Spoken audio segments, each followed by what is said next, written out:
ಜೀವನದಲ್ಲಿ ಜಿಗುಪ್ಸೆಗೊಂಡ ಅವಿವಾಹಿತ ಯುವಕನೋರ್ವನು ಮನೆಯ ಕೋಣೆಯೊಳಗೆ ಫ್ಯಾನಿಗೆ ನೇಣು ಬಿಗಿದು ಆತ್ಮಹತ್ಯೆಗೈದಿರುವ ಘಟನೆ ಉಳ್ಳಾಲಬೈಲಿನಲ್ಲಿ ಸೋಮವಾರ ಮಧ್ಯಾಹ್ನ ನಡೆದಿದೆ. ಉಳ್ಳಾಲಬೈಲು ನಿವಾಸಿ 31 ವರ್ಷ ಪ್ರಾಯದ ಯಜ್ಞೇಶ್ ಡೆತ್ ನೋಟ್ ಬರೆದಿಟ್ಟು ಆತ್ಮಹತ್ಯೆಗೆ ಶರಣಾಗಿದ್ದಾರೆ.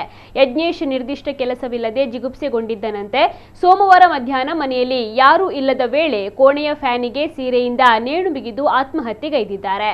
ಸಂಜೆ ವೇಳೆ ಯಜ್ಞೇಶ್ ತಾಯಿ ಮತ್ತು ಸಹೋದರಿ ಮನೆಗೆ ಬಂದಾಗ ಘಟನೆ ಬೆಳಕಿಗೆ ಬಂದಿದೆ. ಉಳ್ಳಾಲ ಠಾಣಾ ಪೊಲೀಸರು ಮೃತದೇಹದ ಮರಣೋತ್ತರ ಪರೀಕ್ಷೆಯನ್ನ ನಡೆಸಿ ಪ್ರಕರಣವನ್ನು ದಾಖಲಿಸಿಕೊಂಡಿದ್ದಾರೆ.